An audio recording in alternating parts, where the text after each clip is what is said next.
ಬುರುಡೆಯಿಂದ ಹೋದ್ರೆ ನಮ್ಮ ಪೊಲೀಸರು SIT ರಚನೆ ಮಾಡಿ ಪೊಲೀಸರು ಹೋಗಿ JCB ತೆಗೆದು ಹಾಕ್ಸಿ ಹೊತ್ತು ಮೊದಲು ಗುದ್ಲಿಹಾರನಲ್ಲಿ ತೆಗೆದ್ರು ಆಗಲಿಲ್ಲ. ಕೊನೆಗೆ JCB ತಗೊಂಡೋಗಿ ಹಾಕಿಸಿದ್ರು. ಎಲ್ಲಿ 24 ಕಡೆ ಆಗಿದ್ರು ಕೂಡ ಸಿಗಲೇ ಇಲ್ಲ. ಕೊನೆಗೆ ಹೇಳ್ತಾನೆ ಅವ್ನು ಯಾರೋ ಕನ್ವರ್ಟೆಡ್ ಕ್ರಿಶ್ಚಿಯನ್ನು ಚೆನ್ನಯ್ಯ ಅಂತ ಹೇಳಿ ನನಗೆ ಕಾಸು ಕೊಟ್ಟು ಬಂದು ಹೇಳಿಸಿದ್ರು ಅಂತ ಹೇಳ್ತಾನೆ.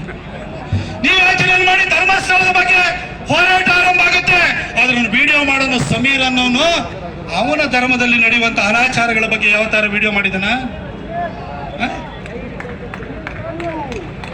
ಯಾವ ತರ ವಿಡಿಯೋ ಮಾಡಿದನ, ಅವನ ಧರ್ಮೇರು ಮಾಡುವಂತಹ ಕೆಟ್ಟ ಕೆಲಸಗಳ ಬಗ್ಗೆ ಹೇಳಿದನ, ಅವನಲ್ಲಿ ಇದು ಮದ್ರಾಸಗಳಲ್ಲಿ ಸಣ್ಣ ಸಣ್ಣ ಮಕ್ಕಳ ಮೇಲೆ ನಡೆಯುವಂತಹ ಲೈಂಗಿಕ ದೌರ್ಜನ್ಯದ ಬಗ್ಗೆ ಮಾತಾಡಿದನ, ಯಾವತ್ತೂ ಮಾತಾಡ್ಲಿಲ್ಲ.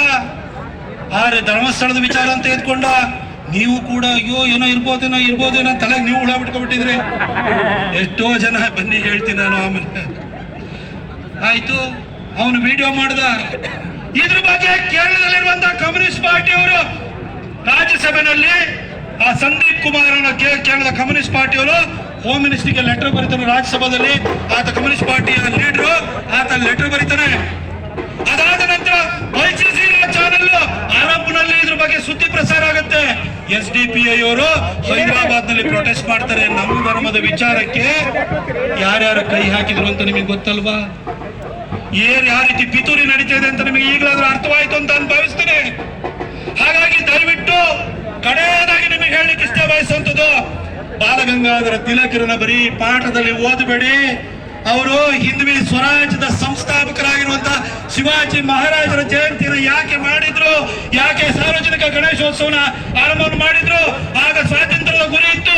ಇವತ್ತು ಹಿಂದೂಗಳು ಒಟ್ಟಾಗಿ ಉಳಿದಿರುವ ದೇಶನ ತುಂಡಾಗಿ ಉಳಿದಿರುವ ದೇಶವನ್ನ ಉಳಿಸಿಕೊಳ್ಳುವಂತಹದಕ್ಕೆ ನಾವು ಈ ಗಣೇಶೋತ್ಸವವನ್ನು ನಾವು ಒಂದು ವೇದಿಕೆಯಾಗಿ ಬೆಳೆಸ್ಕೊಳ್ಬೇಕು. ಬಂಧುಗಳೇ, ನಾನು ನಿಮ್ಮನ್ನು ಇಷ್ಟೇ ಕೇಳ್ತೀನಿ, ಯಾರು ನೋಡಿದ್ರೆ ಯಾರೊಬ್ರು ಲೀಡ್ ನೋಡಿದ್ ಕೂಡಲೇ ಅವನ ಮಕ್ಳಿಗೆ ಲೀಡು